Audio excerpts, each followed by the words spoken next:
আমার দেশের কত ধনী আল্লাহ পাওয়ার জন্য মাহে রমজান যায়, কয় মক্কায় নামাজ পড়বো, মদিনায় নামাজ পড়বো।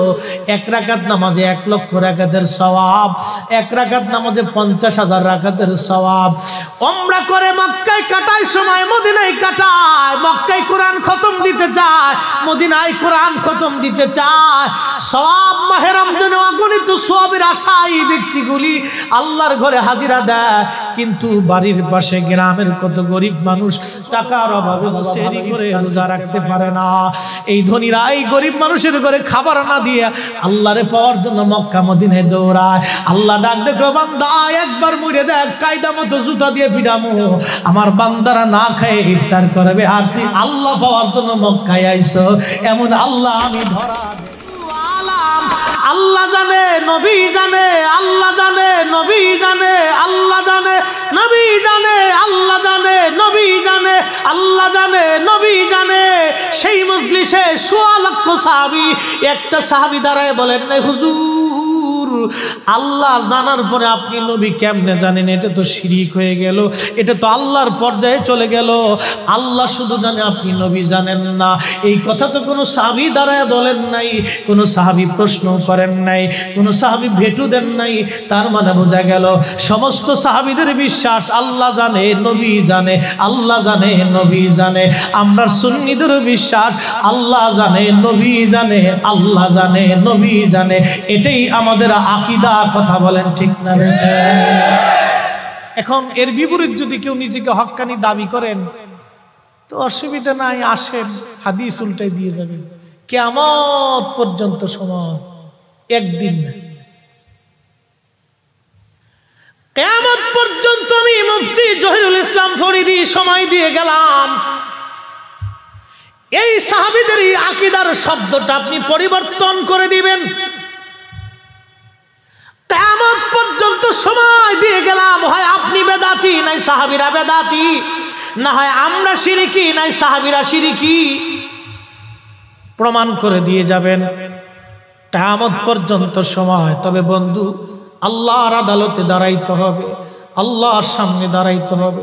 শুধু আল্লাহর সামনে না, এই উম্মতের শ্রেষ্ঠ ব্যক্তি আবু বকর কিয়ামতের ময়দানে নবীর কদম ছাড়া জান্নাতে যাবে না, জান্নাতে যাবে না, জান্নাতে যাবে না, জান্নাতে যাবে না। কোরআন মিথ্যা হবে, কোরআন মিথ্যা হবে, কোরআন মিথ্যা হবে। নবী ছাড়া যদি আবু বকর জান্নাতে যায়, কোরআন মিথ্যা হয়ে যাবে, কোরআন মিথ্যা হবে। নবীর জীবন মিথ্যা হয়ে যাবে, মাকামে মাহমুদ মিথ্যা হয়ে যাবে। নবীর কদম ছাড়া এই উম্মতের শ্রেষ্ঠ ব্যক্তিও জান্নাতে যাবে না। শুধু আল্লাহর সামনে না, কিয়ামতের ময়দানে নবীর সামনে দাঁড়াইতে হবে ভাই, উপায় নাই। ওরা ভাবতেছে আমরা রসুল লাগবে না, কি ভাবতেছে ওরা? এই ভাবাটা যে কত বড় ভুল, এই ভাবনাটাই তার জীবনকে ধ্বংস করে দিবে। এই একটা ভাবনাই তার জীবনকে শেষ করে দিবে, যে রসুল লাগবে না, এই ভাবনাটাই তার জীবন শেষ করে দিবে, তার আমলকে শেষ করে দিবে। ওর জিন্দেগির সাজদা শেষ হয়ে যাবে, ওর জিকির শেষ হবে, ওর তাহাজ্জুদ শেষ হবে, ওর হজ শেষ হয়ে যাবে, ওর যাকাত শেষ হয়ে যাবে, ওর ইসলামী আন্দোলন শেষ হয়ে যাবে। বুঝতেও পারতেছে না, জাহান্নামের লাকড়ি হয়ে যাইতেছে।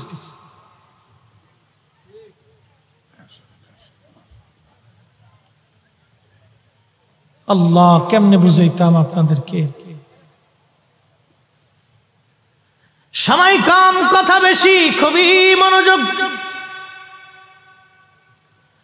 কোন ভাষায় বুঝাইলে যে আপনারা বুঝবেন? পৃথিবীর অন্যতম সমরবিদ, পৃথিবীর অন্যতম সমরবিদ ছিলেন সুলতান মাহমুদ গজনবী রহমাতুল্লাহ আলাইহি। আবুল হাসান খেরকানি রহমাতুল্লাহ আলাইহির মুরিদ ছিলেন, মুরিদ। গজনীর সুলতান এত বড় জেনারেল ছিলেন, সোমনাথ মন্দির বিজয় করেছিলেন তিনি। এই সোমনাথ মন্দিরই কাবা শরীফের নবীর ভেঙ্গে দেওয়া মন্দির ছিল, মূর্তি ছিল বিদায়। হযরতে সুলতান মাহমুদ গজনবী বলেছিলেন, না, এই মন্দির আমি ভেঙ্গে ফেলে দেব, কারণ নবী যেই মূর্তি ভেঙেছে সেই মূর্তি এই মন্দিরে থাকবে, এটা হবে না। কত বড় আশিক রাসূল। ওনার জীবনের একটা ছোট্ট ঘটনা আপনাদেরকে শোনাই। একদিন তিনি প্রদীপ হাতে করে, স্বর্ণের প্রদীপ হাতে নিয়ে তিনি ঘুরতে বের হলেন। সফর করে করে ঘুরে ঘুরে রাজ্যের প্রজাদের হালত দেখবেন। চেয়ারম্যান সাহেব কি আসে আজকে? আসেনি? ঠিক আছে। আমাদের দেশের অনেক গণপ্রতিনিধি আছে, নির্বাচিত হওয়ার পরে বাবা আর মানুষের কাছে যায় না, আছে না নাই? মানুষের কাছে আর যায় না। নির্বাচিত হয়ে গেলে মানুষের কাছে আর যায় না। আরে ভাই, আগের যুগের রাজা বাদশারা দেখেন রাস্তায় রাত্রিবেলা ঘুরে ঘুরে প্রজাদের অবস্থা দেখতো। এটাই তো নবীর সুন্নত, খুলাফায়ে রাশিদিনের সুন্নত। ফালাইকুম বিসুন্নতি, তোমরা আমার সুন্নত মানো, ওয়া সুন্নাতিল খুলাফাইর রাশিদিন আল মাহদিন, আমার খুলাফায়ে রাশিদিনের সুন্নাত তোমরা মানো। এমন কোন খলিফা নাই রে রাতের বেলা ঘুরে ঘুরে প্রজাদেরকে না দেখতেন। আল্লাহর হাবিবের এমন কোন দিন নাই রে উম্মতের খবর না নিয়েছেন। সাহাবীরা ঘুরে ঘুরে প্রতিবেশীর খোঁজ খবর নিতেন। আমার দেশের ধনীরা টাকা পয়সা পায় আরাম এসির মধ্যে ঘুমায়, পাশের বাড়ি গরিব মানুষ ক্ষুধায় ওই যে আপনার কি বলে একটু ইফতার করে, একটা পচা খেজুর, তাও আন্দা গান্দা সৌদি আরবের ডুপ্লিকেট পচা খেজুর বাংলাদেশে পাঠায় দেয়। এইগুলি ওরা দান করে, আর আমার দেশের ব্যবসায়িকরা এইগুলি বিক্রি করে। গরিব মানুষ ওই 50 টাকা কেজি ধরে 1 কেজি খেজুর আনে, ইফতার করে বাবা মুড়ি চাবায় আখের রস দিয়ে, অথবা ওই খেজুরের গুড় দিয়ে, অথবা একটু চিনি দিয়ে, পাতলা ও নরম অথবা খিচুড়ি দিয়ে। আমার দেশের কত ধনী আল্লাহ পাওয়ার জন্য মাহে রমজান আসলে মক্কায় দৌড়ায়, মদিনায় যায়, কয় মক্কায় নামাজ পড়বো, মদিনায় নামাজ পড়বো। 1 রাকাত নামাজে 1 লক্ষ রাকাতের সওয়াব, 1 রাকাত নামাজে 50,000 রাকাতের সওয়াব। উমরা করে মক্কায় কাটায় সময় মদিনায় কাটায়, মক্কায় কোরআন খতম দিতে চায়, মদিনায় কোরআন খতম দিতে চায়। সওয়াব মাহে রমজানে অগণিত সওয়াবের আশায় ব্যক্তিগুলি আল্লাহর ঘরে হাজিরা দেয়। কিন্তু বাড়ির পাশে গ্রামের কত গরিব মানুষ টাকার অভাবে বাবা ভালো ইফতার করতে পারে না, টাকার অভাবে কত মা ভালো সেহরি করে রোজা রাখতে পারে না। এই ধনীরা এই গরিব মানুষের ঘরে খাবার না দিয়ে আল্লাহরে পাওয়ার জন্য মক্কা মদিনায় দৌড়ায়। আল্লাহ ডাক দেখো, বান্দা একবার মরে দেখ, কায়দা মতো জুতা দিয়ে পিটামো, আমার বান্দারা না খেয়ে ইফতার করবে, আর তুই আল্লাহ পাওয়ার জন্য মক্কায় আইছো, এমন আল্লাহ আমি ধরা দেব না। কথা বলেন ঠিক না বেঠিক? ও আল্লাহ পাইতে গেছে মক্কা, আল্লাহ কা জুতা দিয়ে পিটা মার, আমার বান্দা মুড়ি দিয়ে চাবা ইফতার করতেছে, আর তুই এসেছিস সেখানে আমি আল্লাহ পাওয়ার জন্য আমার ঘর ধরে কাঁদতেছিস। বেটা, আমি আল্লাহকে পাইতে হলে আমার ওই অভাবী মানুষের ঘরে খাবার দিয়ে আসি, ইফতার দিয়ে আমি আল্লাহ পেয়ে যাবি।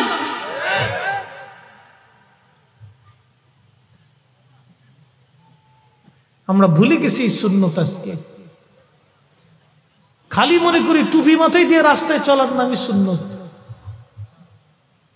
খালি মনে করতেছি জুব্বা গায়ে দিয়ে রাস্তায় চলার নামই সুন্নত। সুন্নতটাকে খালি আমরা ঈদের ভিতরে সীমাবদ্ধ করে বলছি। বন্ধু খুবই মনোযোগ দিয়ে শুনিয়া যান। সুলতান মাহমুদ গজনবী রাহমাতুল্লাহ আলাইহি সামনের প্রদীপ হাতে নিয়ে বের হয়ে গেলেন। তিনি বাজার দিয়ে যাওয়ার সময় দেখে বাজারের এক দোকানদারের দোকানের প্রদীপের পাশে বসে বসে একটা ছেলে কিতাব পড়ে। জিজ্ঞেস করলেন, বাসা তোমার কি প্রদীপ নাই? বলে, কে গো আপনি? আমি এতিম মানুষ, মাদ্রাসায় পড়ি, প্রদীপ কেনার মতো পয়সা আমার নাই। সুলতান মাহমুদ গজনবী চোখের পানি ফেলে দিয়ে চিন্তা করলেন, হায় আল্লাহ, একজন তলাবা কোরআন পড়ে, হাদিস পড়ে, দোকানদারের প্রদীপ হাওলাত করে, আমি সুলতান মাহমুদ গজনবী স্বর্ণের প্রদীপ নিয়ে রাস্তায় পথ চলি। মেহশরের কঠিন দিনে যদি নবীজি জিজ্ঞেস করে, সুলতান মাহমুদ গজনবী, আমার একজন তলাবা হাদিস পড়েছিল, অন্যের প্রদীপের আলো হাওলাত করে, তুমি মাহমুদ গজনবী পথ চলেছ স্বর্ণের প্রদীপ দিয়ে, ও সুলতান মাহমুদ গজনবী, সেই দিন কেন আমার একজন তলাবা, আমার একজন তলবে আলেম অন্যের প্রদীপ হাওলাত করে হাদিস কেন পড়েছিল রে, বলে দিয়ে যাও। আমার নবী যদি জিজ্ঞেস করে রে, আমি সুলতান কিভাবে সেই দিন জবাব দিব নবীর দরবারে? একজন বাদশার কলিজার ভিতরে কতটুকু আল্লাহর নবীর প্রতি দরদ এবং ভয়, যে আমি মেহশরের মাঠে নবীর দরবার কি জবাব দিব, নবীর কদমে কি জবাব দিব। এরা রসুলকে এইভাবে ভালোবাসছে, এইভাবে তারা ভয় করছে। আর আজকে আমরা নবীর বেলায় গেলে জিরো টলারেন্স নীতি অবলম্বন করে হুজুরের শানকে বলে কেন নাথিং। ওরে সুরা, ইমান নিয়ে কবরে যাইতে হবে রে বন্ধু, বুঝবা সেই দিন কি হয় তোমার। নবী বিনে উপায় নাই, উপায় নাই রে বন্ধু, উপায় নাই, উপায় নাই, উপায় নাই রে বন্ধু, উপায় নাই। তুমি যেই দল করো না কেন, নবীর দলের উপরে কোনো দল নাই। কথা বলেন না কেন?